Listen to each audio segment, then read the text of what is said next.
The living room is one of the most important spaces in any family home, so it's vital that we get it right. Creating 2 different living spaces within 12 weeks is just completely crazy. This is 2 in 12.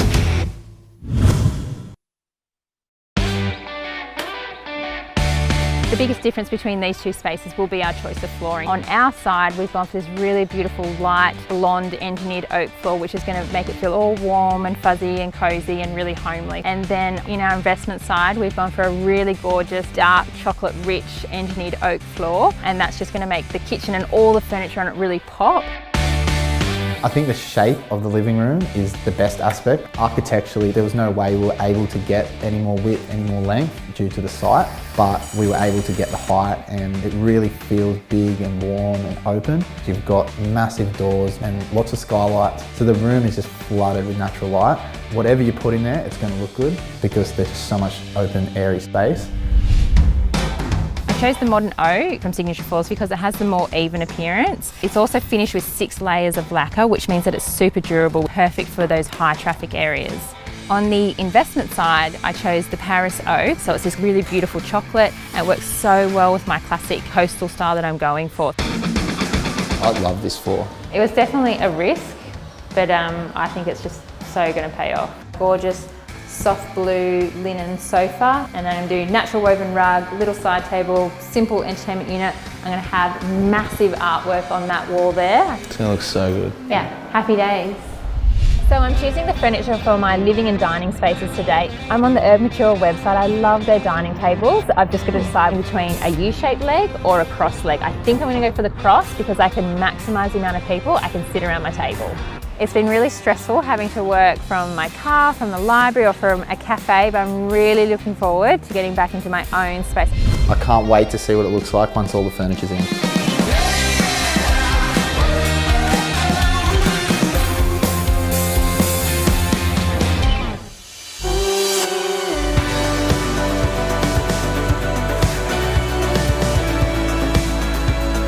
This room is me. This is my living dining space in my forever home, and it's the stables down to a T. When you're designing your living space, you can really break it down into steps. So your first step would be choosing your key pieces, which would be your lounge, and then locking in your smaller occasional pieces. The final step would be doing all of the artwork and the accessories. I'm a really big believer in investment pieces. So this sofa was 10 years old, but I just got it reupholstered, and I know I'm going to get another 10 years out of it.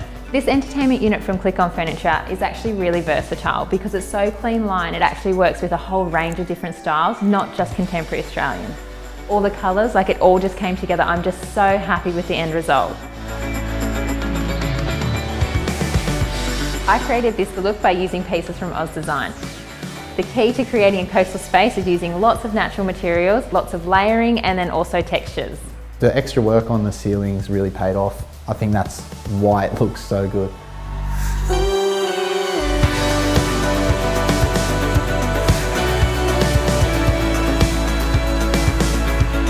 Creating 2 different living spaces that are exactly the same size but in different styles was actually really challenging, but I'm really happy with the result.